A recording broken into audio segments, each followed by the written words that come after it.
കഴിക്കുന്നത്. ചിക്കൻ പ്രശ്നമില്ലായിരുന്നു, എനിക്ക് ഇഷ്ടപ്പെട്ടില്ല. കഴിച്ചിട്ടുണ്ടോ? അത് ഇഷ്ടമാണോ? താല്പര്യമില്ല. Welcome to Tech Travel Eat. ചൈനയിൽ നിന്നും 2 backpackers scale to UK യാത്രയുടെ ഭാഗമായി എന്റെ കൂടെ ജോയിൻ ചെയ്ത സഹീർ ഭായിയും അങ്ങോട്ടും ഇങ്ങോട്ടും കറങ്ങി നടക്കുന്ന ഞാനും. അപ്പോ നമ്മളിപ്പോ ചങ്ഷയിൽ നിന്നും നമ്മൾ ഷെൻജിയാജി എന്ന് പറഞ്ഞ സ്ഥലത്തേക്ക് പോവാണ്. നമ്മൾ പോകുന്നത് എന്തിനാണെന്നറിയോ? എന്തിനാ? മറ്റേ റേഞ്ച് റോവർ കയറിയ ഒരു മല നിങ്ങൾ കണ്ടിട്ടുണ്ടോ?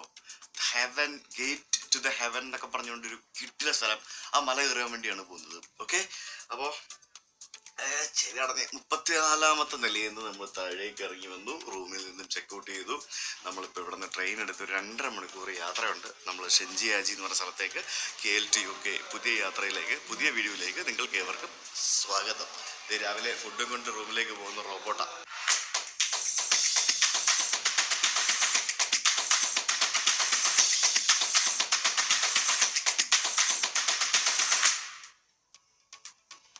രാവിലെ ചൈനയിലെ 7-Eleven നിന്നും നമുക്ക് എന്തെങ്കിലും വാങ്ങിച്ചിട്ട് പോകാം. സമയമില്ല ഇന്ന് രാവിലെ പോയിരുന്ന് കഴിക്കാനായിട്ട്. So we buy something and we go to railway station.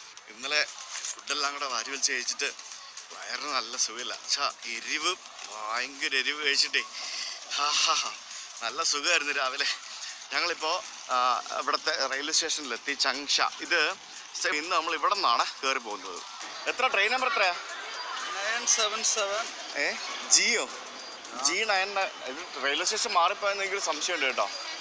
G9770 എന്ന് പറഞ്ഞുകൊണ്ടാണ് ഏതൊരു ട്രെയിൻ നമ്പറാണ്. നമുക്ക് ഇത് D ട്രെയിനുകൾ മാത്രമാണല്ലോ ഇവിടെ നിന്ന് പോകുന്നത്. ഇവിടെ അല്ലെന്ന് തോന്നുന്നു കേട്ടോ, ഇവിടെ അല്ലെന്ന് തോന്നുന്നു.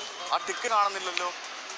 ZK എന്നൊക്കെ പറഞ്ഞുകൊണ്ട് അങ്ങനത്തെ ട്രെയിൻ നമ്പറുകൾ മാത്രമേ കാണുന്നുള്ളൂ. ഇത് 1.5 നടത്തമാണല്ലോ. ഇത് അങ്ങോട്ട് എന്താ ഇത്? നമ്മൾ ട്രെയിൻ സ്റ്റേഷനിൽ നിന്ന് വിട്ടു പോകണോ ഒരു ഐഡിയ ഇല്ല. ഇതെന്താ പരിപാടി എന്ന്. ഒരു വലിയൊരു സബ്വേ പോലൊരു സ്ഥലം, 1 കിലോമീറ്റർ നടക്കണം അങ്ങോട്ട്.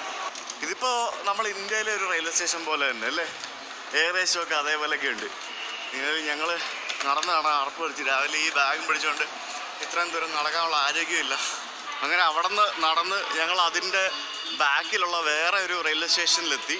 ഇത് ഇവർ എക്സ്റ്റെൻഡ് ചെയ്തത് പുതിയതായിട്ട് നിർമ്മിച്ച റെയിൽവേ സ്റ്റേഷനാണെന്ന് തോന്നുന്നു. ഇവിടെ വന്നപ്പോൾ നമ്മുടെ ട്രെയിനിൻ്റെ നമ്പറുണ്ട് 1058 11 2 എന്നൊക്കെ പറഞ്ഞ് കാണാം. G9770. അങ്ങനെ ആ സ്റ്റേഷനിൽ നമ്മൾ ട്രെയിനിൽ കയറാൻ പോവാണ്. ഇവിടെ ചെക്കിൻ തുടങ്ങി. അതായത് ട്രെയിൻ വരുന്നതിന് 5 മിനിറ്റ് മുമ്പാണ് പ്ലാറ്റ്ഫോമിലേക്ക് ആൾക്കാരെ വിടുന്നത്. ഏറ്റവും ഫ്രണ്ടിലായിട്ടാണ് പ്രീമിയർ സീറ്റ് വരുന്നത്. അതായത് ബിസിനസ് ക്ലാസ് പോലത്തെ എന്തോ സെറ്റപ്പാണോ? അയ്യോ, ഇത് പ്രീമിയർ സീറ്റ് ഒന്നും അല്ല. ഇത് പ്രീമിയർ സീറ്റാണോ?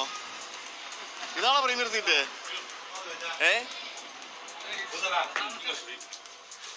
ഇയാളൊന്ന് കാണിച്ചിരുന്നേ. അതിനാണോ ചോദിച്ചേ? ഇതായിരിക്കും. അതാണ് ഞാൻ നോക്കിയത്. ഇതായിരിക്കും. ഓക്കെ. ഓ, ഇതാണ് ഞാൻ ഓർത്ത് ഇതെന്താ സംഭവം എന്നുള്ളത്. ഓ, ഇതാണല്ലേ. ഇതാണ് നമ്മുടെ 1A 1C. അപ്പോൾ ഇതാണ് നമ്മുടെ പ്രീമിയർ സീറ്റുകൾ എന്ന് പറയുന്നത്. 2x1 കാറ്റഗറിയിൽ സാധാരണ ബിസിനസ് ക്ലാസ്സിന് പകരം ഇങ്ങനത്തെ ഒരു സീറ്റ്. ഇത് പഴയ ട്രെയിനാണെന്ന് തോന്നുന്നു കേട്ടോ, അതുകൊണ്ടാണ്. അപ്പോൾ നമ്മുടെ തൊട്ട് മുമ്പിൽ ഈ കാണുന്നതാണ് ലോക്കോ പൈലറ്റിൻ്റെ ക്യാബിൻ എന്ന് പറയുന്നത്. അപ്പോൾ തൊട്ടപ്പുറത്ത് നമുക്ക് ഇവിടുത്തെ സ്ലീപ്പർ ട്രെയിനുകൾ പോകുന്ന കാണാൻ സാധിക്കും. അതായത് ഇവിടെ 2 തരത്തിലുള്ള സ്റ്റേഷനുണ്ട്. ബുള്ളറ്റ് ട്രെയിൻസും സ്ലീപ്പർ ട്രെയിൻസും സ്ലോ ട്രെയിൻസും നിർത്തുന്ന സ്റ്റേഷനും. നമ്മളിപ്പോൾ ഏകദേശം ഒരു 350-400 കിലോമീറ്റർ വരുന്നൊരു യാത്രയാണ്. അത് ഏകദേശം 2 മണിക്കൂർ കൊണ്ടാണ് ഈ ട്രെയിൻ കവർ ചെയ്യുന്നത്. അപ്പോൾ വലിയ സ്പീഡില്ലാത്ത ട്രെയിനാണ്.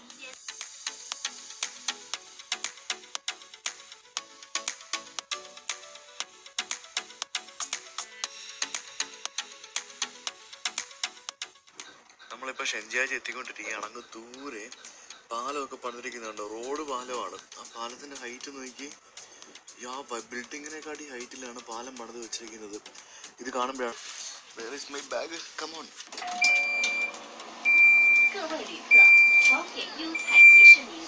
ഷെൻജിയാജി റെയിൽവേ സ്റ്റേഷൻ. അടിപൊളി അല്ലേ? വിജനമാണ്. അപ്പുറത്തും ഇപ്പുറത്തും ഒന്നും വേറെ ട്രെയിനൊന്നുമില്ല. നമ്മുടെ പ്ലാറ്റ്ഫോമിൽ മാത്രമാണ് ഒരു ട്രെയിൻ ഉള്ളത്. ബാക്കി വിജനം എന്ന് പറയാനായിട്ട് ട്രെയിൻ വരുന്നതിന് 5 മിനിറ്റ് മുമ്പല്ലേ പ്ലാറ്റ്ഫോമിലേക്ക് ആൾക്കാരെ കടത്തി വിടുകയുള്ളൂ. അതുകൊണ്ടാണ് വിജനം എന്ന് പറഞ്ഞത്. ബാക്കി നല്ല രസമുണ്ട് കാണാനായിട്ട്.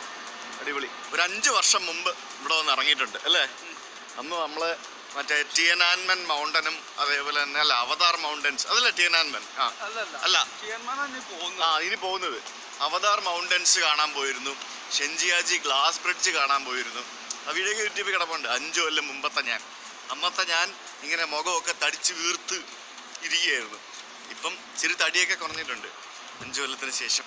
അപ്പോൾ ബാക്കി അന്ന് നമ്മൾ കാണാത്തൊരു സ്ഥലം, ആ സ്ഥലം കാണാൻ വേണ്ടിയാണ് വരുന്നത് ഇപ്പം. അതായത് നമ്മുടെ റേഞ്ച് റോവർ കയറ്റിയ കുന്ന്.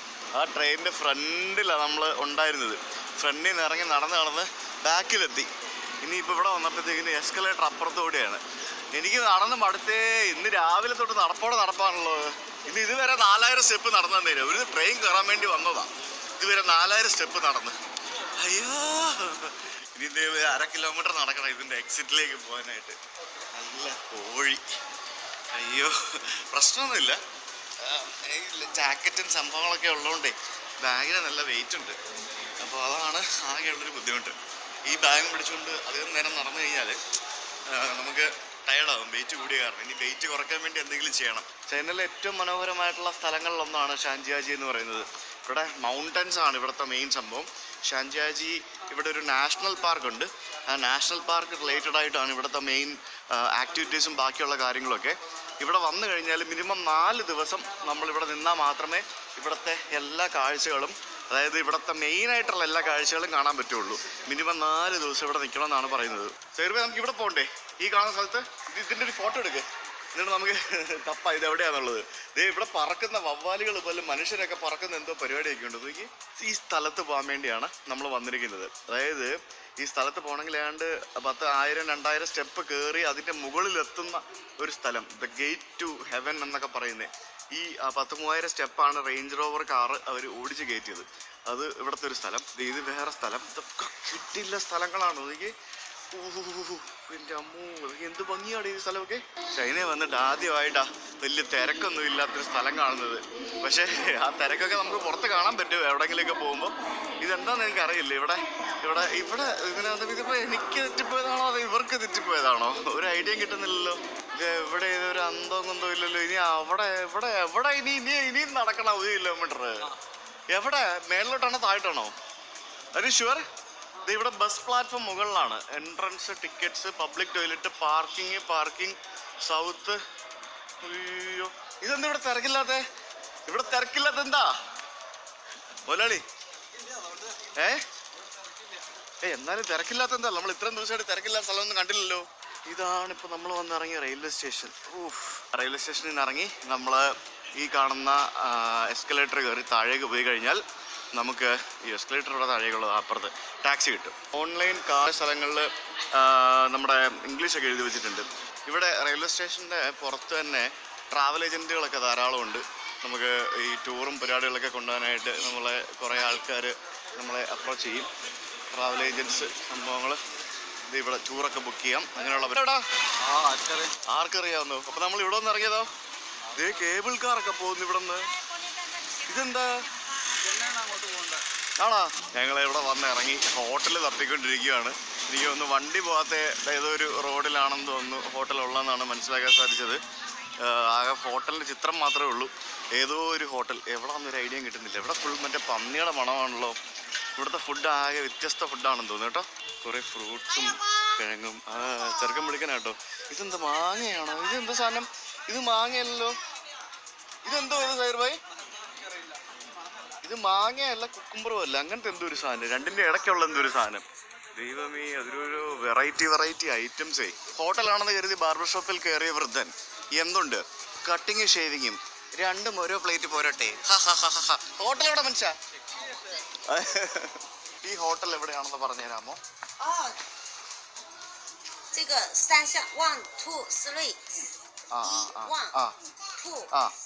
Okay thank you. 3ാമത്തെ ലൈൻ ബാ. ഇത് ഫസ്റ്റ് ലൈനാണ്, 3ാമത്തെ ലൈനിലാണെന്ന്. ഇത് ഫുള്ള് റെസ്റ്റോറൻറ്റുകളുടെ സ്ട്രീറ്റ് ആണെന്ന് തോന്നുന്നു. മൊത്തം റെസ്റ്റോറൻറ്റുകളാണ് മൊത്തം ഇവിടെ. അപ്പോൾ ഇത് ശരിക്കും ഒരു 100% ടൂറിസ്റ്റ് പ്ലേസ് ആണ്. ഇത് ടൂറിസം മാത്രം ഉള്ള ഒരു സ്ഥലമാണ് ഷെൻജിയാജി എന്ന് പറയുന്നത്. Okay thank U. ഓക്കെ, ഇതെല്ലാന്നാ പറഞ്ഞത്? ലിഫ്റ്റ് എവിടെ? അടിപൊളി, ലിഫ്റ്റ് പോലും ഇല്ല. എൻ്റെ പൊന്നോ, നല്ല ഹോട്ടലാട്ടോ, സൂപ്പർ. 2 ദിവസത്തേക്കല്ലേ ബുക്ക് ചെയ്തേക്കുന്നേ? ആണോ? ഇന്നും നാളെ ഇല്ലേ? എന്ത് ഇത് നോക്കി, റൂമിന്റെ ഫ്രണ്ടിലൊക്കെ ഫുൾ കുപ്പിയൊക്കെ ഇട്ടിരിക്കുന്നു, ടവല്, അത് ഇത്. ആഹാ, very good. Oh my god, room കൊള്ളാമല്ലോ. റൂം അടിപൊളി. ഇവിടുത്തെ ഹോളിഡേ കാരണം ഈ ഒരു ടൂറിസ്റ്റ് പ്ലേസിൽ റൂംസ് ഒക്കെ ഭയങ്കര എക്സ്പെൻസീവ് ആയിരുന്നു. അപ്പോൾ നമ്മൾ കുറച്ച് ബഡ്ജറ്റ് റൂം നോക്കി എടുത്താണ്. നമ്മുടെ ബഡ്ജറ്റിന് ഒതുങ്ങുന്ന ഒരു റൂം. പക്ഷെ എന്നാലും കുഴപ്പമില്ല. അതുകൊണ്ട് ഇവിടെ 3 പേർക്ക് കിടക്കാം, ഇത് 2 പേർക്ക് കിടക്കാം, ഇതൊരാൾക്ക് കിടക്കാം. Room is good. ലിഫ്റ്റ് ഇല്ല എന്നുള്ളൊരു പോരായ്മ മാത്രമേ ഉണ്ടായിരുന്നുള്ളൂ. ഈ ബാഗും വെച്ചുകൊണ്ട് ലിഫ്റ്റിൽ അയ്യോ ഇന്ന് നടന്ന് അടപ്പ് എറിച്ച്. ഇനി നാളെ ഇതിന് ഇരട്ടി നടക്കാറുണ്ട്. നാളെ ഒരു 10-15 കിലോമീറ്റർ നടക്കാറുണ്ട്. പോരാത്തതിന് ഒരു 1000-2000 സ്റ്റെപ്പും ഉണ്ടാവും. അയ്യോ, രാവിലെ 7:30 പോകണം. നാളെ. അപ്പൊ ആ പരിപാടി കഴിഞ്ഞ് നമുക്ക് പിന്നെ തിരക്കായിരിക്കും. അപ്പൊ ഇനി ഫുഡ് മമ്മം എവിടെ ഓക്കെ വിസിറ്റ് ചെയ്യാറ്. Thank you. അപ്പൊ നമ്മളിത് ഇവിടെ സ്ട്രീറ്റിൽ തന്നെ ഉള്ള ഒരു സ്ഥലത്ത് വന്ന് ഫുഡ് കഴിക്കാൻ വേണ്ടിയിരിക്കുകയാണ്. മുതലാളി ഇന്ന് പ്ലീസ് കാര്യമായിട്ട് എരിവ് പറയരുത്. എന്താണെങ്കിലും എരിവില്ലാന്ന് പറയണം, വേണ്ടെന്ന് പറയണം. പാത്രമൊക്കെ കൊണ്ടുവച്ചു. എഗ്ഗൊക്കെ കഴിക്കും. ഫോട്ടോ ഇല്ലല്ലോ ഇതിനകത്ത്, നോക്കട്ടെ. എന്നാ കഴുകാനല്ലേ പാത്രം നമ്മൾ കഴുകണം. ചിക്കൻ ഹോട്ട്പോട്ടാണ് പറഞ്ഞത്. ഇതിനകത്ത് ചിക്കനും പിന്നെ കുറേ മുളകും സംഭവങ്ങളൊക്കെ ഇട്ടിട്ടുള്ളൊരു സാധനം.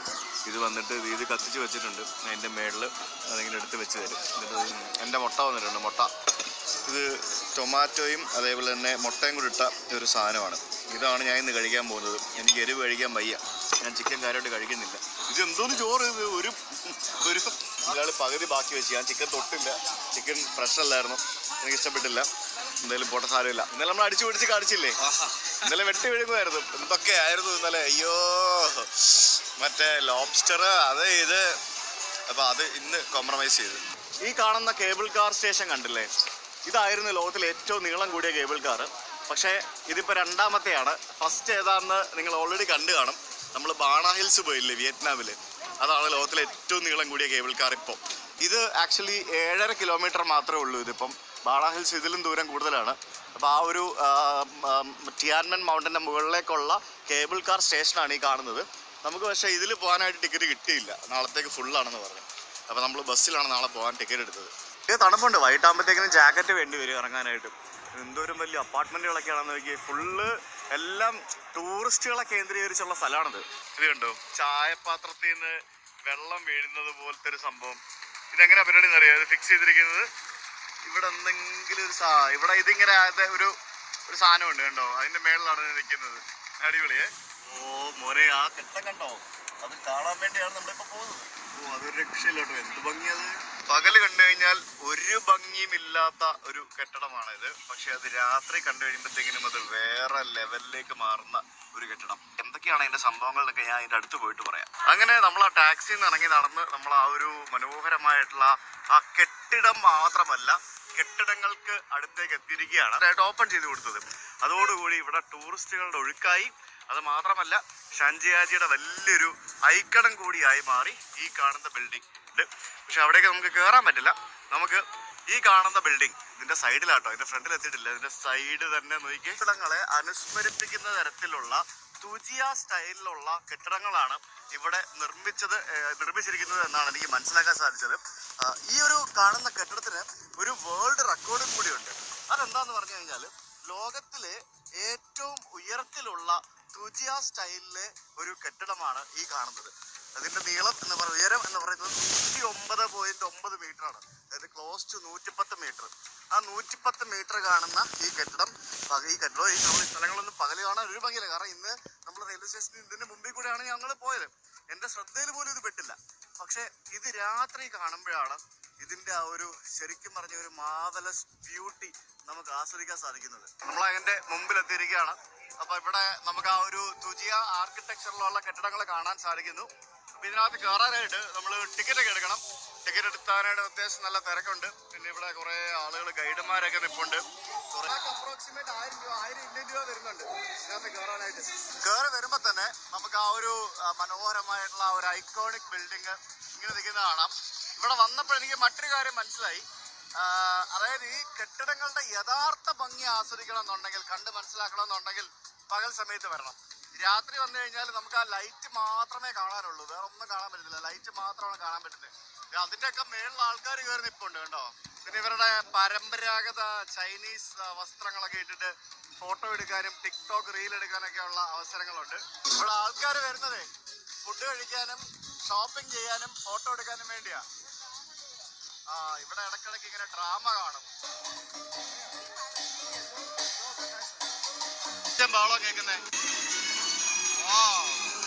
അവിടെ ഒരു മനുഷ്യൻ നിന്നിട്ട് ഫയർ ഷോ കാണിക്കുക.